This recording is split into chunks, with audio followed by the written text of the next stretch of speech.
My daughter called me a burden with bills, so I mailed her a 37-line invoice for the childhood she forgot.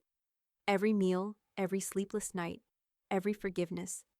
Still, I folded the paper with the same hands that once zipped her coat while skipping my own breakfast. As the envelope sealed, the air thickened with memories she thought I'd buried. While the ink dried, I added one final line. Emotional labor, unpaid, unreturned. The same silence she used to punish me now became my signature. That's when I cut her from the will and gave everything to the people who remembered what love cost. Before we begin, may I ask, where in this big, beautiful world are you listening from? It's always a quiet honor to know who's sharing this space. Drop it in the comments, and don't forget to subscribe. It was 6:12 a.m. when Marlene Jennings stood on the porch, her fingers stiff around a coffee mug that had once said world's best mom, but had since faded to just best. The Alabama humidity clung to her skin like a warning. She didn't wake up early because she had to. No one was waiting on her time anymore. But because her body hadn't quite adjusted to the silence that replaced responsibility. The street was quiet except for the low rumble of a neighbor's Dodge firing up 2 houses down. Her eyes drifted to the house across the street, Denise's house. Big windows, paved walkway, 2-story colonial, paid for, full of life that had once needed her. Marlene's phone buzzed. A single text. Need to talk, come by today, Denise. No emojis, no warmth. Still, Marlene rinsed her mug, changed into her good blouse, the navy one with the little pearl buttons, and walked the 3 blocks barefoot, before slipping on sandals at the curb like it mattered. Denise didn't offer to let her in, just stood in the doorway, eyes lined with the same sharpness Marlene remembered from teenage slamming doors, and muttered insults under breath. Behind her, Caleb hovered near the staircase. He didn't speak. He rarely did when tension climbed the walls like ivy. Marlene tried to keep her voice level. I just need help covering part of the copay. The new medication's not on the plan, and Denise's face didn't even twitch. You're just a burden with bills now.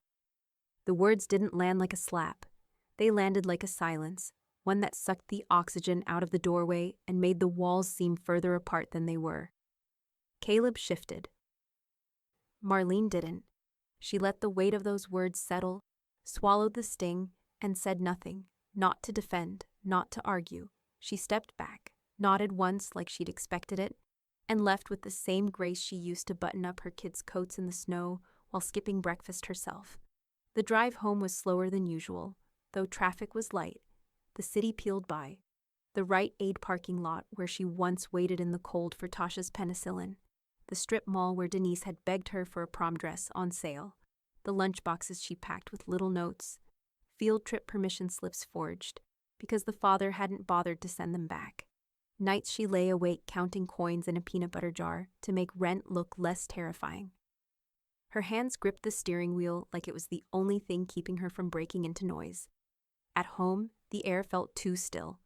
Tasha was in the kitchen, pulling leftovers from the fridge. She turned when Marlene walked in and instantly froze. You okay? Marlene sat at the table, her blouse still buttoned, shoes still on, but her eyes had emptied out. She looked like someone who had just come back from a funeral no one else knew about. She doesn't owe me love, Marlene said, voice like glass held gently before it shatters, but I won't let her mock the cost. Tasha didn't ask what happened, didn't have to. She just moved quietly across the kitchen, sat beside her mother, and reached for her hand. They didn't speak again for a while. The fridge hummed. Somewhere outside, a dog barked twice and went quiet. But something had shifted, something deep and final. The receipts came out of a shoebox Marlene hadn't touched in years, the kind that once held orthopedic sneakers she couldn't afford but bought anyway after the second bunion surgery. The box had sat on the top shelf of her bedroom closet, behind a broken sewing machine and an old PTA plaque with her name spelled wrong. She spread the paper across the kitchen table in quiet, deliberate movements. Some receipts were browned at the edges, curled like they'd tried to forget the hands that held them. Doctor's visits, co-pays, orthodontics, school fundraisers, grocery runs from when milk and gas couldn't both fit into the same week. Marlene reached for a yellow legal pad and uncapped a ballpoint pen with her name etched into the side in silver. Retirement gift from the school before the downsizing. She drew lines, headings, categories, housing, medical, education, emotional labor. Tasha sat across from her, still in last night's hoodie, watching. She hadn't touched her cereal. Her eyes tracked each movement like something sacred was unfolding. You always did the math, she said softly. Just never wrote the invoice. Marlene didn't answer, not because it wasn't true, but because truth didn't need company right now. Only proof. By noon, the table was full. Marlene's handwriting, tight and neat, marched down page after page.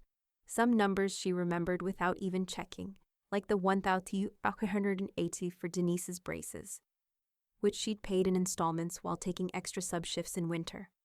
Others she guessed, then double-checked on a government website for historical inflation rates. Every dollar became a marker of something lost. Not just money, but time, rest, pride. Pieces of herself handed over quietly, like sugar packets, at a diner table. Never counted until now. She didn't cry, not once. The phone buzzed. Denise. Sorry if I hurt your feelings. I'm just stressed.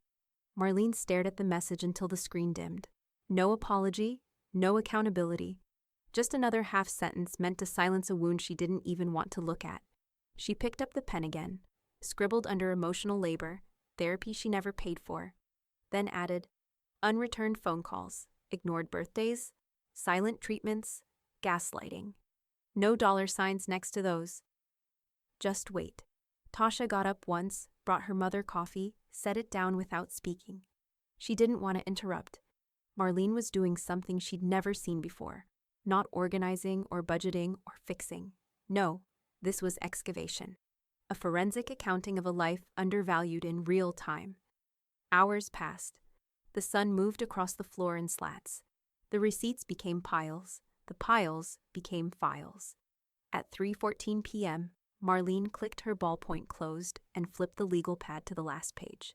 She had underlined the total twice, in bold, shaking pen strokes. $347,192.54. Tasha whistled low.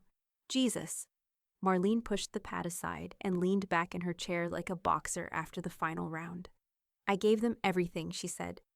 And the only return was silence until the bills started showing. The fridge hummed. The silence between them felt denser now, less like grief, more like decision. Mr. Hill blinked twice as he looked over the list. His glasses slid a notch down his nose, and he didn't bother to push them back up. Marlene had caught him just before lunch, still in his back office at Hill's Print and Mail, sipping gas station coffee and tinkering with the new Xerox. You're serious? He asked, tapping the legal pad she'd handed him. 35 line items, hand-numbered in her sharp script. Medical, meals, school trips, rent floats. Even a line that read braces, twice, the retainer broke, remember? Marlene didn't smile. Dead serious. This was never free. Mr. Hill adjusted his glasses now, slowly. You want this to look like official, plain, no frills, something she can't pretend was a joke. He gave a low grunt of respect. Not laughter, not judgment, just recognition. You want letterhead? No, I want ink that won't smear when she throws it. The invoice printed clean, black and white, 11-point font, with exact figures and subtotals. Mr. Hill laid it gently into a manila envelope, flattening the corners like it was a legal document headed to court. Marlene slid 2 bills across the counter. He waved one back. For the labor, he said simply. She took the envelope without a word and walked out into the heat like someone who'd finally learned how to carry fire without burning. She mailed it from the downtown post office at 9:07 a.m. No note, no return address, just Denise's name and house on Crestmont Drive, printed in the same quiet penmanship she used for Christmas cards that hadn't been acknowledged in 4 years. The clerk didn't ask what was inside. Marlene didn't offer. Denise received it mid-meeting. She was seated at the dining table with AirPods in, pacing in front of her laptop, while a screen full of muted executives nodded along to budget reports. She sliced the envelope open out of habit, expecting a flyer, maybe a catalog, maybe even a rebate check from some subscription she'd forgotten to cancel. What she pulled out stopped her cold. At first, she squinted. Then she let out a short bark of laughter, sharp enough to make her manager glance up in confusion. "Sorry, family thing," she muttered, waving it off. She dropped the invoice on the counter like it was absurd, beneath her notice. She read only the first few lines. Pediatrician visits, 1996-2007. $4,560 school supplies, including calculators, graphing. 2019-34 food. Average household share, 18 years, $41,824. Emotional support during depressive episodes. Hourly est, $16,800 in braces, including broken retainer. $1,180. Forgiveness extended after verbal abuse incidents. No charge listed. Just documented. She laughed again, smaller this time. What the hell is this? From the hallway, Caleb had been watching. He stepped forward, picked up the paper. He read slower, more carefully. When he finished, he didn't look at her right away. "She's not asking for money," he said finally. "She's making a point." Denise snatched it back and folded it into fourths. "She's being dramatic. I told her I was stressed. She knows what that means." Caleb didn't reply. He just walked out of the room, and the silence he left behind was loud enough to make Denise glance at the invoice one more time before jamming it in the junk drawer. That night, she posted a vague status online, Facebook, the platform she only used when she wanted to feel heard without being understood. Nothing hurts more than when family turns transactional. No names, no context, just a half-hearted emoji and the stale scent of curated victimhood. A few likes, one prayer hands comment. Someone else posted, "Been there." Denise clicked away from the thread after 5 minutes and opened a wine bottle she didn't want to share. Denise came in like a storm, heels first, voice pitched taut from whatever meeting had eaten her calm. She didn't knock. The front door clicked open and closed so fast the house seemed to flinch. "Is this a joke?" she demanded, ripping the manila invoice out of her bag as if proof would be weight enough to pin Marlene where she stood. "What is this? A bill? For parenting?" Her laugh was sharp, designed to slice and retreat. Caleb hovered at the bottom of the stairs, arms folded, a neutral island between two tides. Marlene met her in the foyer. The invoice she'd mailed back to Denise's attention weeks before, folded into a thin folder in her hand. She looked ordinary, hair pulled back, cardigan buttoned, but ordinary had teeth today. "It's not a bill," Marlene said, voice steady. "It's a boundary." Denise barked another laugh. "You're acting like I owe you for being born." "Really? That's where we are?" Marlene didn't flinch. "I'm reminding you I paid for your life while you devalued mine." The words were plain. They weren't weapons. They were a ledger closed and signed. A bead of color rose in Denise's neck. "So what? Are you going to send me a payment plan now? Charge interest on forgiveness?" She stepped forward, fingers whirring the corner of the folder as though she could fold the conversation small enough to fit in a pocket. Tasha, who had been in the kitchen stacking plates with an economy of motion, set the last one down and came into the doorway. She watched Denise for a long breath before speaking. Her voice calm to the point of being fierce. "Mom's done keeping score out loud," Tasha said. "If you can't take this without being cruel, then you should go." Denise's mouth opened, closed. She searched Tasha's face as if trying to find the child who once apologized for spit up and missed catches. "You're siding with her, over me?" her tone asked. It was accusation folded in desperation. Tasha didn't raise her voice. "I'm siding with not letting someone talk to my mother like she's expendable." The words landed with a different weight than any invoice could muster.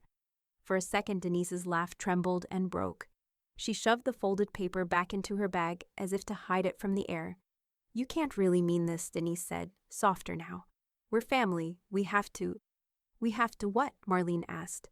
She leaned against the banister, the cotton of her cardigan a small human thing against the polished wood.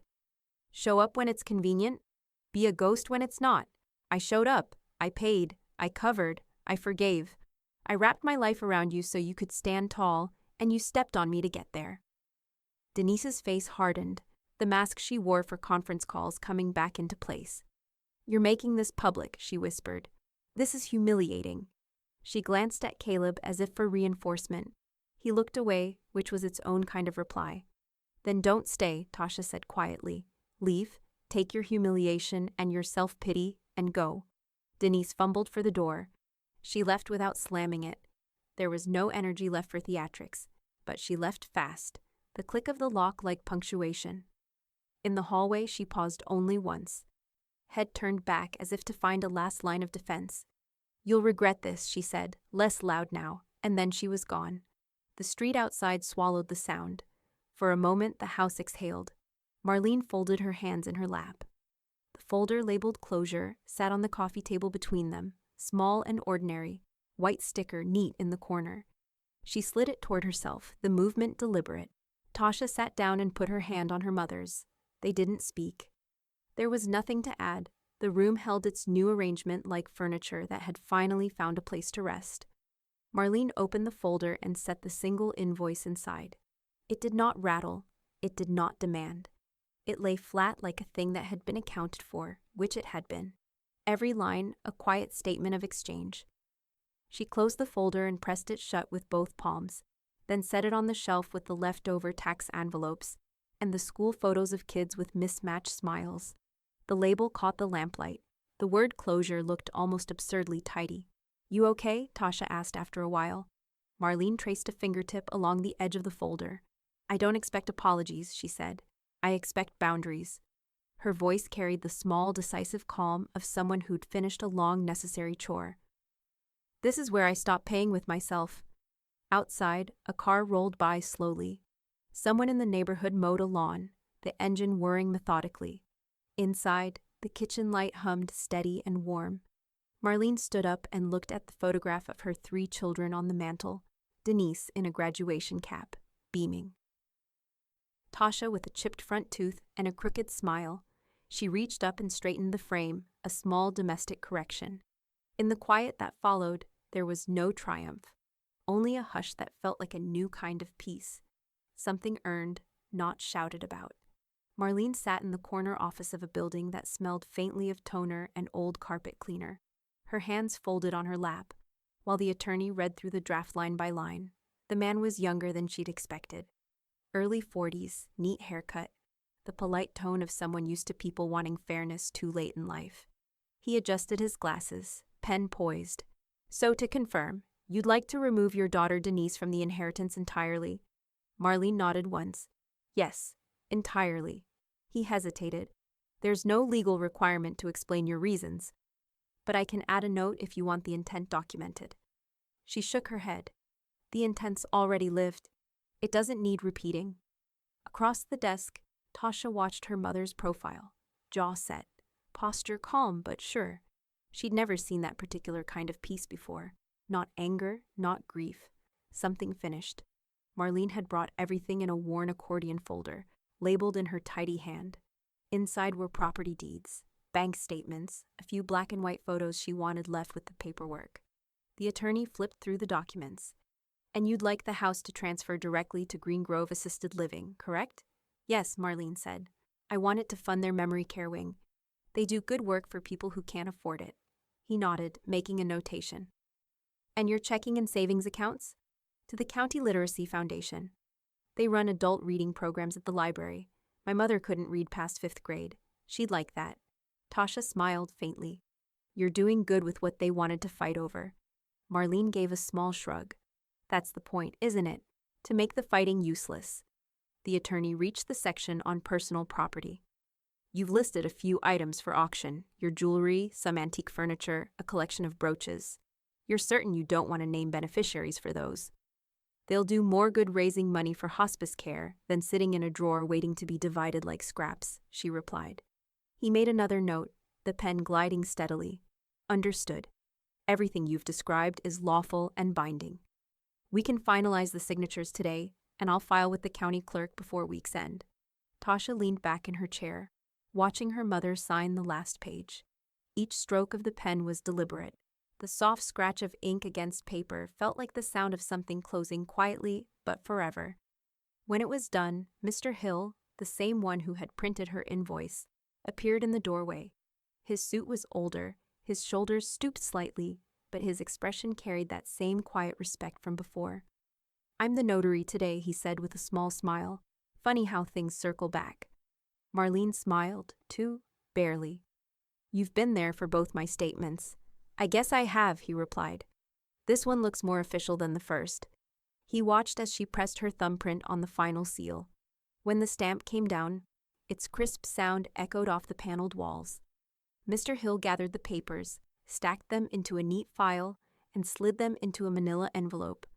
"I'll make sure these are recorded today," he said. "Once filed, no one can challenge the terms without a mountain of paperwork, and even then, they'll lose." "That's what I need," Marlene said. "A clean end." Outside, the sky was the color of faded denim. The courthouse stood across the street, its stone steps gleaming pale in the mid-afternoon sun. The air carried the low murmur of city life: car doors, distant sirens, a bus pulling away. Marlene paused at the top of the courthouse steps, hands resting on the railing. She looked out toward the square where vendors were closing up their booths for the day. The smell of roasted peanuts drifted faintly through the air. She didn't feel vindicated. She felt unburdened. Tasha joined her, linking their arms lightly. "Feels final," she said. "It is," Marlene replied. "It's supposed to be." They walked together toward the car, their footsteps slow, deliberate. Each one sounded like punctuation, a small, steady affirmation that what was broken had been put down, not to be carried again. At the corner, Marlene stopped and looked back once at the courthouse doors. A young couple was walking inside, holding hands, a stack of papers between them. Probably starting something, buying a house, registering a marriage, naming their own futures. Marlene turned away with a quiet smile. She'd already rewritten hers. The first message came through voicemail, clipped and hollowed by the speakerphone setting. Denise didn't bother softening her tone. "I'm contacting a lawyer. You can't just disinherit me like I'm dead. This is fraud, emotional abuse.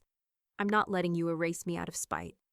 She didn't sign off, just ended the call like someone hanging up on a customer service line, impatient, offended, entitled. Marlene listened to the message once, then deleted it. She didn't play it for Tasha. She didn't need to. Instead, she sent one text, just 6 words. "I didn't erase you. You left."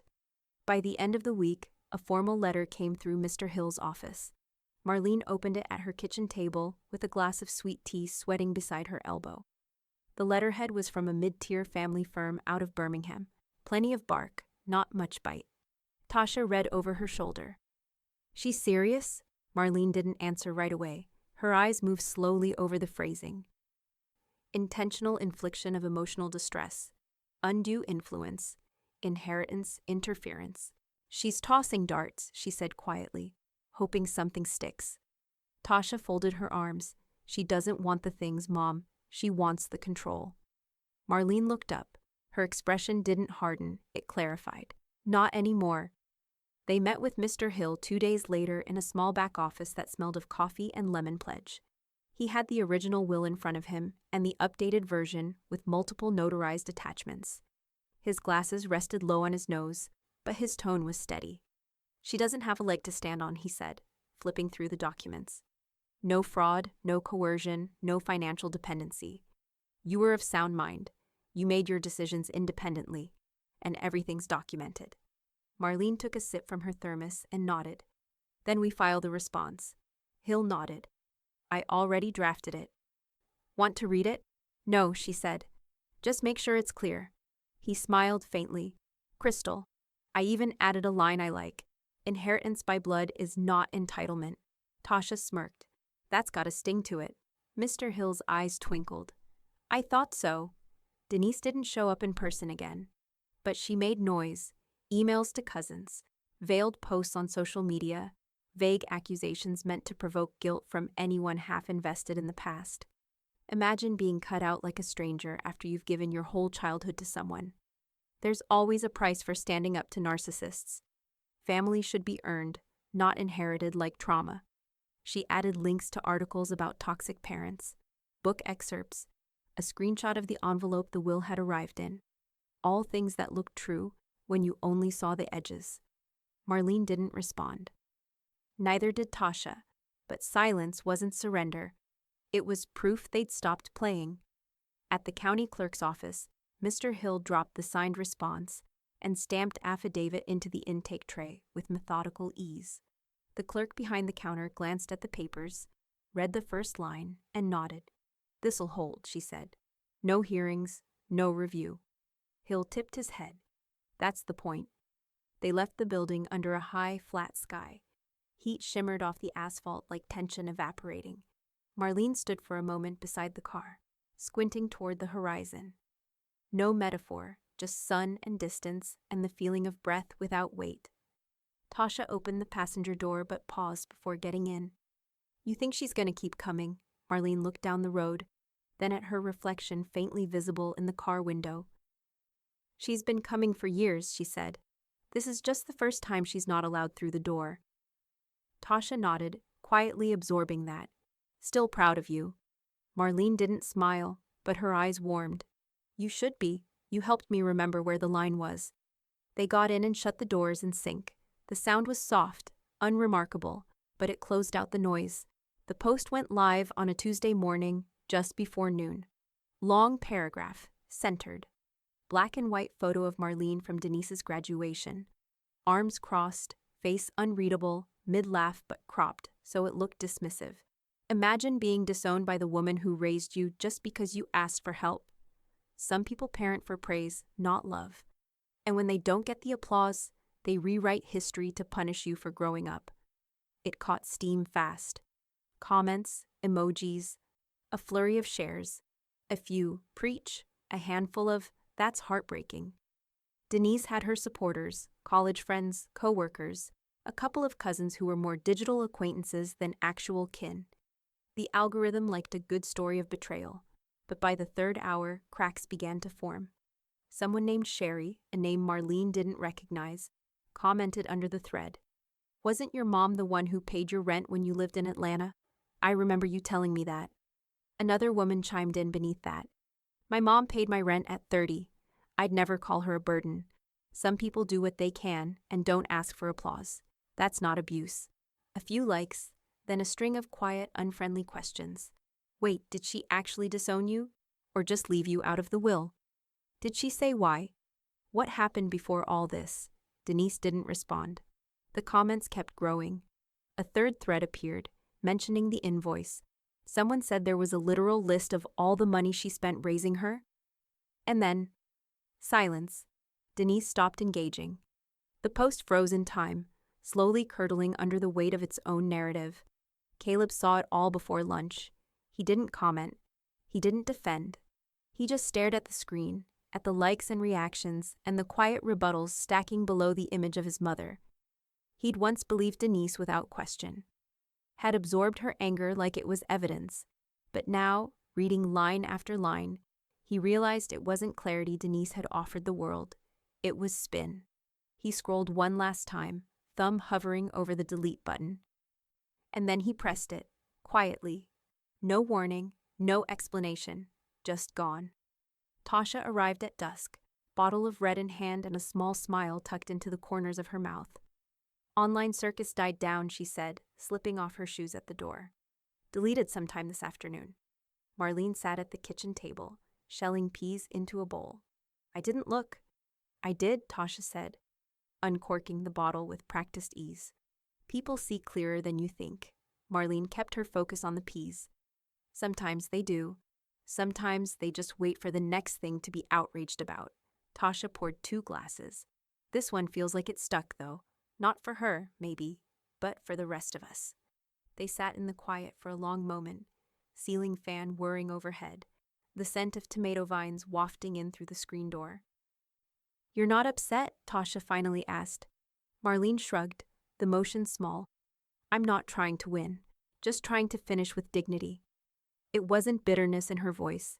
It was math, a balancing of accounts, truth said plainly and let be. Later that night, Tasha scrolled through her own messages, people checking in, some cautiously, others clearly angry at Denise for airing laundry they didn't think belonged to her. One message stood out, from a former classmate. Your mom sounds strong as hell. Mine would have done the same if I treated her the way Denise did. Tasha didn't reply, just stared at the words, then up at her mother, who was folding dish towels in the dim kitchen light with a kind of grace that didn't need applause to be whole. Marlene didn't ask what the message said. She didn't need to. She just stacked the towels, poured the last of the wine into their glasses, and raised hers gently. To clear endings, she said. Tasha touched hers to it. And new ones. They drank. No victory toast, no bitterness. Just two women sharing the quiet. The dining table returned to its former life, spread corner to corner with evidence. Marlene worked methodically, sorting and stacking. Folders labeled medical, education, housing support, and one she held longer than the others, personal. Inside were birthday cards, with Denise's handwriting still rounded from adolescence. Notes scrawled in high school pink ink. Thanks for driving me to regionals. Sorry I yelled, I was stressed.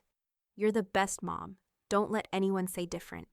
She set those aside with quiet hands, not because they hurt, but because they confirmed the thing no court could ever quantify, love that had once been returned before it became weaponized. Canceled checks, child support stubs that never cleared, receipts with her own signature and Denise's initials, proof not of obligation but investment, proof that none of this had been a fantasy. Mr. Hill reviewed the new bundle on a rainy Thursday morning. The blinds behind him were cracked open just enough to catch gray light. She's not filing to win, he said, spreading the exhibits across his desk. She's filing to disrupt. This is noise. But noise can damage if it's constant enough, Marlene replied, her tone soft but certain. He nodded. This will hold. You've got more than enough. I'll draft a full rebuttal, comprehensive this time, quotes from her messages, bank transfers, timestamps, on everything. A timeline of absence. Marlene folded her hands. She was the only child. I was never the only parent. Tasha, sitting beside her, looked down at that. It wasn't said for drama, just truth. Across town, Denise's attempts to reframe the narrative were beginning to erode. The deleted post didn't vanish from memory. Screenshots had floated around in group chats. At her job, she noticed subtle shifts. Meetings she used to lead were now team-led. Lunch invites dwindled. Her supervisor, once casual and complimentary, had grown professionally distant. There were no accusations, just the kind of silence that sharpens around you when people start wondering if the story you told wasn't quite the story they believe anymore. Marlene didn't react. She didn't mention the gossip Tasha heard from a friend whose cousin worked in the same building as Denise. She didn't ask about Facebook posts or shared texts. She started spending Wednesday afternoons at Green Grove, assisted living instead. It began with a delivery. She dropped off a donation envelope, letting the director know the house title paperwork would go through probate by early fall. But when the receptionist mentioned the short-staffed memory care wing, Marlene found herself staying. She returned the next week, and the one after. She brought crossword books, warm socks, donated shawls, puzzle pieces that fit together slowly like fragments of a day. She helped arrange flowers for a woman who couldn't remember her husband's name but always remembered he hated lilies. She learned how to make tea just right for Mr. Allen, who mistook her for a cousin from 1963. One afternoon, she sat by the window folding paper cranes with a patient named Rosa. Outside, light filtered through the trees in strips. "You come every week," Rosa said suddenly. "You're not even old." Marlene smiled. "I've got some age on me." Rosa laughed, slow and crooked. "You've got love on you, that's different." Marlene didn't answer, but she looked out at the lawn and thought about how peaceful it was to matter to someone who didn't expect anything back. Later that evening, back at home, she sat on the porch while Tasha swept the kitchen. "You keep going to Green Grove," Tasha said, pouring 2 glasses of water and joining her. "It helps," Marlene replied. "Being with people who are honest even when they don't mean to be." Tasha raised an eyebrow. "They forget things," Marlene nodded. "Some of us forget because we age. Some forget because they choose to." They sipped in silence for a while. A dog barked in the next yard. A sprinkler ticked back and forth down the street. There was no talk of Denise. No updates on motions or responses. Only the shared comfort of a world getting quieter. Not because it had been silenced, but because there was finally nothing left to shout. Denise had stopped sleeping through the night. Her phone sat face down on the nightstand, lighting up every so often with alerts she pretended not to see. The posts, the screenshots, the private messages, all of it had turned from validation into corrosion. People she'd once expected comfort from now answered with silence or awkward half responses. "Hang in there. Maybe step back from social media for a bit." You don't want to look bitter. She didn't reply. But the silence of her notifications gnawed louder than the noise had. Caleb noticed first, not the fatigue that had been there for years, but the new edge to her. Words sharper, movements quicker, like she was cutting herself out of the air around her. He came home one evening to find her pacing in the kitchen, laptop open, legal documents scattered across the counter. The glow from the screen made her look carved out of frost. She's lying about everything, Denise said. I could make a video, show the world what she's done. I still have emails, pictures, proof she wasn't some saint. Caleb leaned on the doorway, his tie still loose. What would that fix? It'll fix the story. People think she's dignified, he interrupted gently. Denise turned sharply. Manipulative. He exhaled. The sound caught halfway between sigh and surrender. You're not fixing anything. You're feeding something that's already eating you. She stared at him like he'd just chosen sides. You think she's right? He didn't answer. That was answer enough. 2 nights later, while Denise sat at her computer typing up another email draft to her attorney, Caleb picked up his phone and walked out onto the porch. The air was heavy, wet with the scent of cut grass and the metallic taste of an oncoming storm. He dialed slowly. When Marlene answered, her voice was calm, not surprised. I shouldn't be calling, he said. Then why are you? He hesitated. Because you raised her strong, but she learned cold. There was a pause, just the soft buzz of the line, the sound of Marlene's breath on the other end. She learned from absence, Marlene said quietly. Hers, not mine. Neither of them spoke for a while. Caleb rubbed his forehead, suddenly feeling the years between the woman on the other end of the line and the one sleeping in the next room. I'm sorry, he finally said. You're not the one who needs to be, Marlene replied, and she hung up gently, like setting down something fragile. When he came back inside, Denise was still at the kitchen table. The room smelled of burnt coffee and strain. You were outside a while, she said without looking up. Needed air, he answered. She typed another line, jaw set. People think they can erase you if they stay quiet long enough. He wanted to tell her no one was erasing her but herself, but the truth was wasted here. He just poured a glass of water and left the room. At Marlene's house, the quiet continued. Tasha noticed the shift before her mother did, the tone of Caleb's call, the way Denise's fight was changing shape. This isn't just your fight anymore, Tasha said one evening, wiping her hands on a dish towel. It's hers too now. She's falling apart, and she's going to take anyone near her with her. Marlene nodded slowly. Maybe that's what it takes for her to see herself. You think she will? Marlene looked at the sunset through the window, hazy, gold fading to gray. Eventually, or she'll just live angry. Either way, I won't be the reason anymore. By the end of the month, Denise's supervisor called her into a brief meeting. It was quick, polite, delivered with all the corporate detachment the world could muster. Denise, we think you'd benefit from a leave of absence, the HR director said, for your health and for the department's stability. You can use your accrued time, 3 months. We'll review after that. She stared at them, unable to tell if the words were punishment or pity. Is this because of the posts? The HR director glanced at a paper on the desk. Let's just call it a pause. The word echoed long after she'd left the office. That night, Denise sat in her car outside their house, engine idling. She could see Caleb through the window, sitting at the kitchen table, laptop open, the lamp above him casting a wide circle of soft light. She stayed there for a long time, watching him move, deliberate, quiet, unreachable.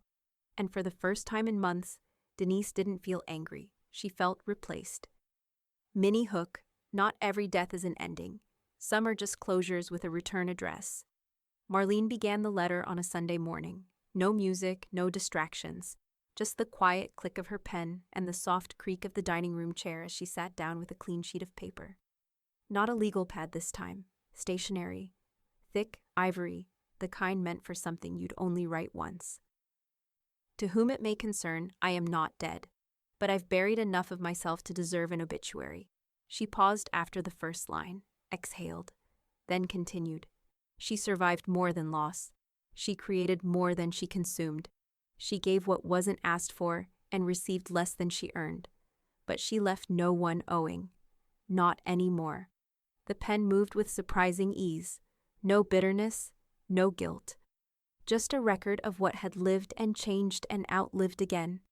She signed it without ceremony, folded it carefully, and slipped it into an envelope marked simply, Estate, Marlene Jennings, Personal.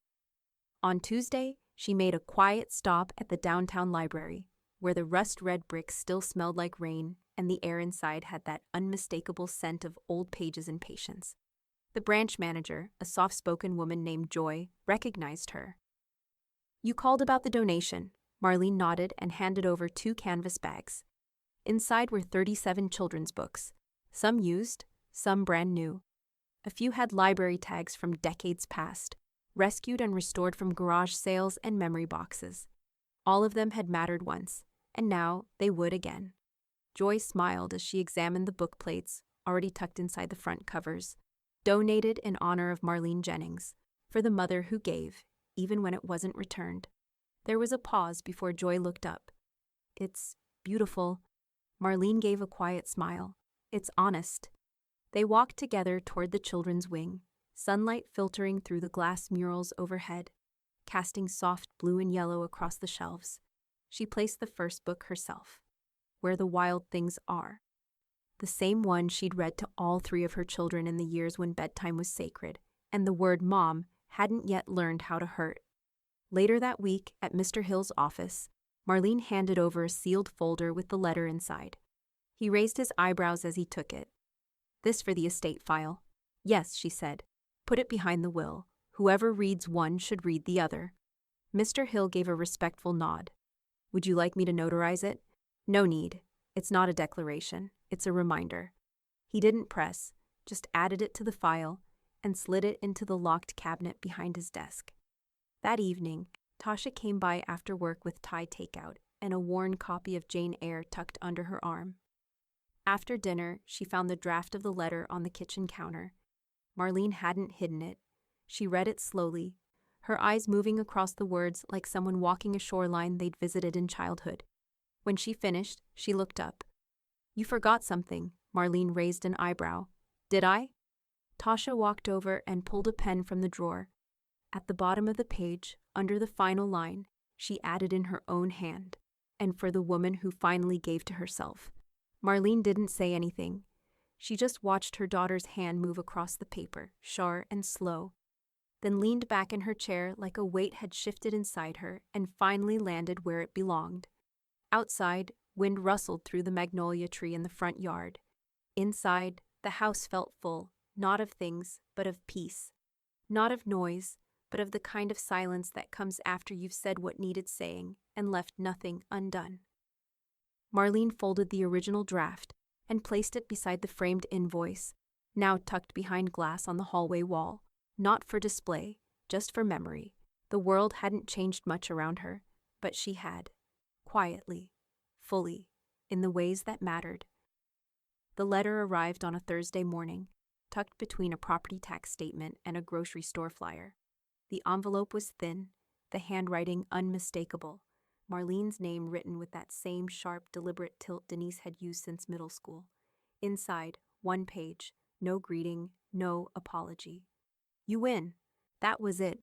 2 words in blue ink, spaced as if they'd been difficult to fit on the same line. No return address, no explanation. Just a folded piece of pride, mailed first class. Marlene read it once, twice, then set it down on the kitchen table beside her tea.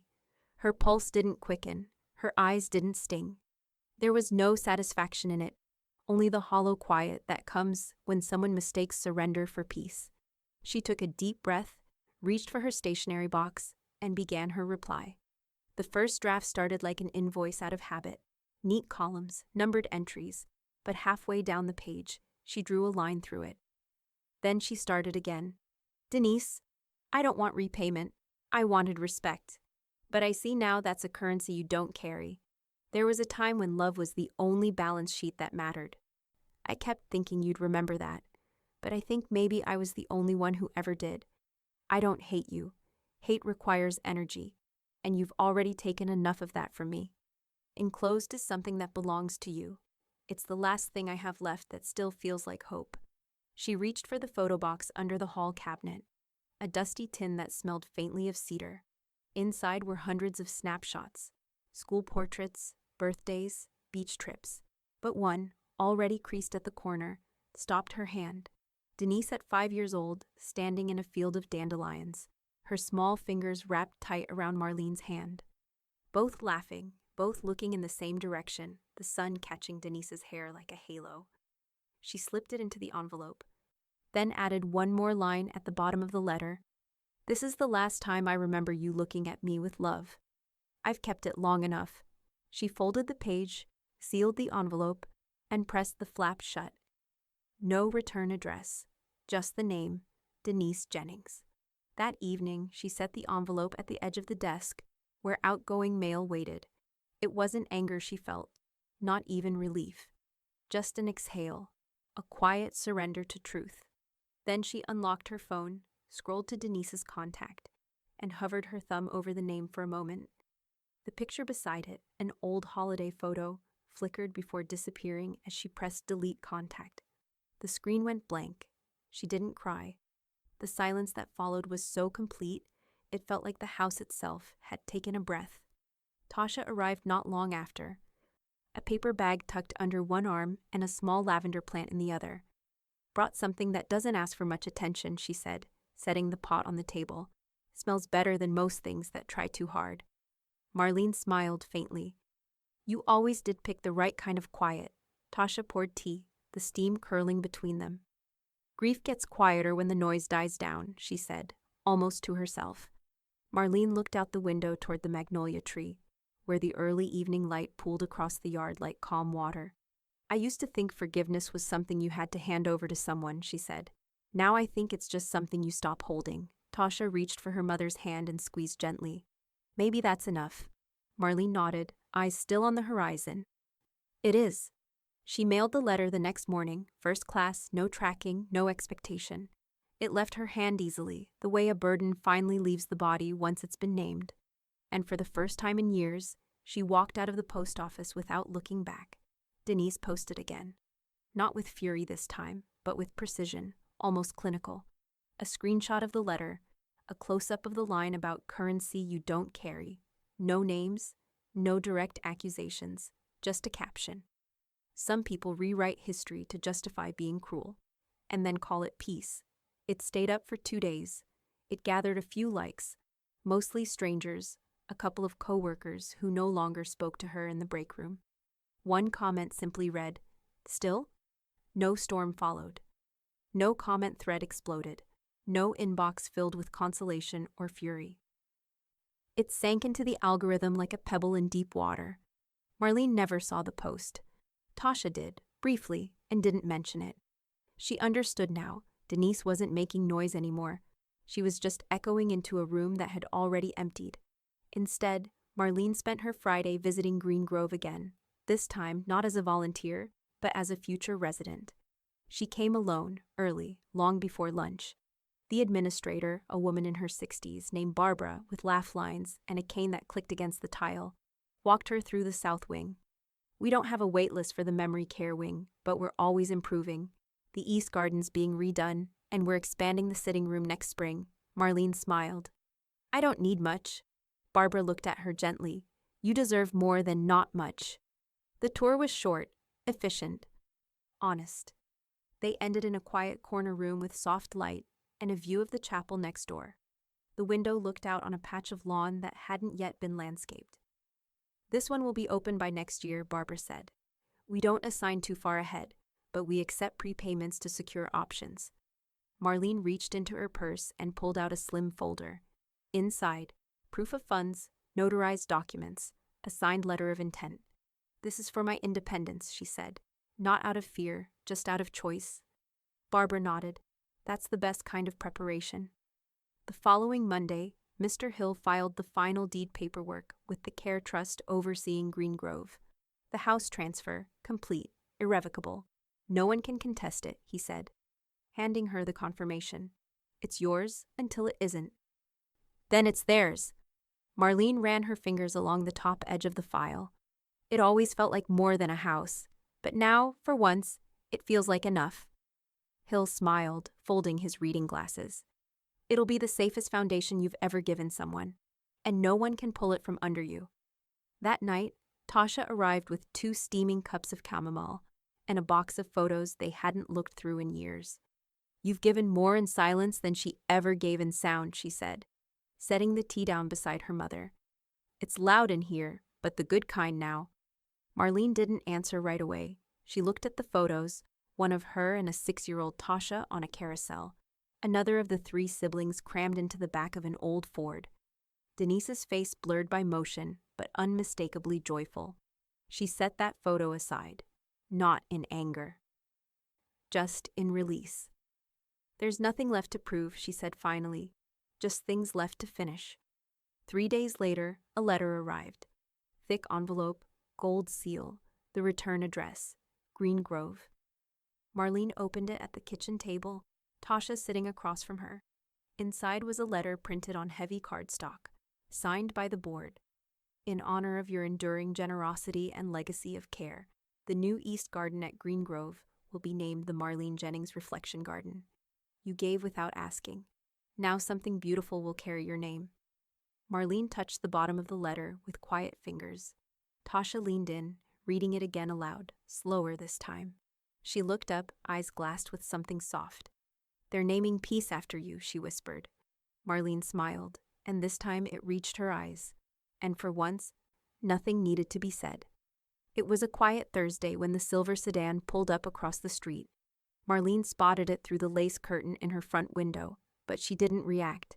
She simply set down her cup of tea and continued folding the linen napkins she'd washed that morning. The car idled for a long time. Driver's side door closed. No movement. Just the shape of someone watching the house from behind tinted glass. Denise. Marlene didn't go to the door. She didn't open the blinds further. She didn't even tell Tasha, who was out back watering the lavender. She simply stood still, then walked calmly into the kitchen and rinsed her hands under cool water. The car stayed for 22 minutes, long enough to think about getting out, long enough to choose not to. Then it turned slowly back down the street and disappeared into the late afternoon light, leaving no mark, no message, and no trace of its arrival, except in the memory of the woman who had seen it come and go. That evening, Marlene sat in her room with a small leather-bound notebook open across her lap. The edges were worn from years of moving it between drawers and boxes. She clicked her pen once and began writing slowly, deliberately. "Distance isn't punishment. It's preservation of peace, of dignity, of the truth I had to carry alone for longer than anyone saw." She paused, letting the sentence breathe, then added, "She couldn't come to the door, and I couldn't go to the window. Maybe that's enough for now." When Tasha came inside, cheeks flushed from sun and the faint scent of soil still clinging to her shirt, she found Marlene setting the journal back in the drawer. "Everything all right?" she asked gently. Marlene nodded. She came by, didn't get out of the car. Tasha blinked. "You sure?" "I watched her sit there," Marlene said simply. "Then I watched her leave." Tasha didn't ask how it felt. She didn't need to. Instead, she stepped closer and touched her mother's shoulder. "You're stronger than the apology she'll never give." Marlene's eyes didn't well. Her mouth didn't tremble. She simply nodded again, this time more to herself than anyone else. Later that night, Marlene went into the closet and pulled down the small black safe she kept on the top shelf. She opened it, checked the documents inside, deed transfers, bank paperwork, her birth certificate, and added one more, the final sealed copy of her will. She placed it in the center, flattened the edges, and closed the lid with care. No finality, just intention. As she clicked the lock shut, she exhaled, not from exhaustion, but from quiet resolve. The next morning, she brewed her coffee slower than usual. No rush, no schedule. Just a kind of deliberate calm that had begun to settle into her bones. After breakfast, she pulled out her old laptop, the one she hadn't used in months, and opened a blank Word document. The cursor blinked, waiting. At the top, she typed a title in bold, centered font. "The Things I Remember That Still Matter." She smiled faintly at it, then began typing the first paragraph, not as a reckoning, not as a message to anyone, but as a conversation with herself. "I don't remember the exact moment I began letting go, but I do remember the feeling of finally doing it. The words came easily, not polished, not perfect, just hers. She wasn't writing for publication. There would be no publisher, no platform, no reader. Just a small memoir, tucked away when it was finished, like seeds in an envelope waiting for the right soil. Some legacies didn't need witnesses, just truth, just paper, just her. Outside, the day passed gently. Birds moved between the branches. A child somewhere rode by on a bicycle with a squeaky wheel. Marlene paused between sentences and glanced out the window, not searching this time, just seeing, just being. Marlene never called it downsizing. She never mentioned moving on, or making space, or lightening the load. She just began. Piece by piece, she pulled from drawers and boxes, the things she'd carried longer than she realized. Not the heavy items, not the practical ones, just what had meant something once. The rosewood jewelry box she'd received from her first teaching mentor went to Mrs. Kellerman, her former neighbor who still brought tomatoes from her garden every August. A small porcelain bird from her mother's shelf, cracked at the wing but still intact, was wrapped in tissue paper and delivered to the librarian at the children's wing, Joy, who cried when she opened it. To perch on the checkout desk, Marlene said simply, "It's better than sitting on mine." There were no grand gestures, no notes, no speeches, just quiet moments and gentle handoffs. She didn't owe explanation. She gave because it was time. One evening, as the light dimmed and the scent of lavender lingered from the yard, she brought out a small black box and placed it in front of Tasha. Inside, her wedding ring, gold-worn smooth, the stone not large, but clear. Tasha looked up, startled. "Mom," Marlene shook her head. "You were the witness to all of it." Tasha swallowed hard. "That doesn't mean I want to wear it." "It's not for wearing," Marlene said. "It's for remembering. Not the marriage, not the loss, but the endurance. The years you watched me stand when I wanted to sit. The days I gave when I didn't have anything left." Tasha traced the edge of the band. "Then I'll keep it as that." Marlene smiled, small but whole. "That's all I ever hoped for." 2 weeks later, a large envelope arrived from Green Grove. Inside, a printed note and a photo. The plaque was finished, bronze, engraved, mounted against soft limestone and placed at the edge of the new garden walkway. It read, "The Marlene Jennings Reflection Garden. For the woman who gave without keeping score." Marlene held the photo for a long moment, then stood, walked to her room, and changed into a pressed blouse and clean shoes. She didn't tell Tasha where she was going. She didn't need to. She walked the path alone. The day was warm, still. Not silent, but soft. Chimes clinked gently from the trellises. A nurse pushed a wheelchair along the far end of the walk.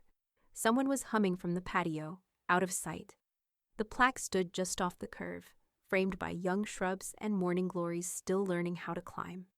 Marlene stood in front of it, no one watching, no need to speak. She rested her hand on the back of the bench beside it. Solid wood, newly varnished, the kind meant to last. The metal under her fingertips was warm. It hummed a little with the sun.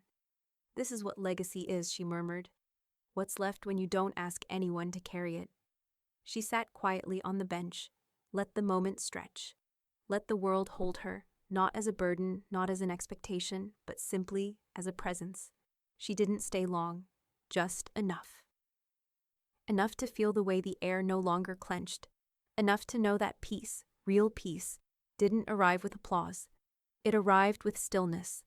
When she stood to leave, the garden didn't mark her absence. It simply kept growing. The ink didn't smudge this time. It moved in one clean, quiet arc, her name gliding across the page with a steadiness that hadn't always been there. Marlene signed the final legal document at Mr. Hill's office under soft yellow light and a flickering ceiling fan. The air smelled faintly of dust and printer toner. She didn't bother reading it again. "Final revocation clause," Mr. Hill said, tapping the last page. "Legally locks the estate as is. No revisions, no contests." Marlene nodded. "And Denise?" "No claim, no recourse, no access," Hill confirmed. "Your estate is now fully yours. And when it isn't..." It'll be exactly where you put it. She didn't smile, but she did breathe. Later that evening, Tasha poured 2 glasses of sparkling cider and raised hers gently in the kitchen. No big speech, just a moment. To what you gave, she said, voice soft but firm. And to what you reclaimed. Marlene clinked her glass. She drank slowly, let the bubbles settle on her tongue. It didn't feel like a celebration. It felt like recovery. She walked the house later, room to room, without purpose. Not out of nostalgia, just closure. The hall with its faded family photos. The bedroom with the quilt she'd stitched during late nights when all 3 kids were still young enough to come crying through the door. The study where the invoice still hung behind glass. Clean, untouched, truthful. She touched nothing. She missed no one. It wasn't emptiness she felt. It was peace without apology. Back in her bedroom, Marlene opened the leather-bound journal one last time. The page was already marked. She clicked her pen and wrote slowly, deliberately. She called me a burden with bills, but she was never charged until she chose cruelty. The ink dried fast. She closed the book and carried it to the cedar chest in the corner, one she hadn't opened since her mother's funeral. She placed the journal on top of her mother's lace shawl and a bundle of old report cards she'd once treasured more than they deserved. She closed the lid, locked it. Not because she needed to hide it, because she was finally done carrying it. Outside, wind moved through the magnolia tree. Inside, the house no longer echoed. It absorbed, it held, it waited for no one. Marlene stepped into the hallway, ran her hand briefly along the wood trim, then turned off the light.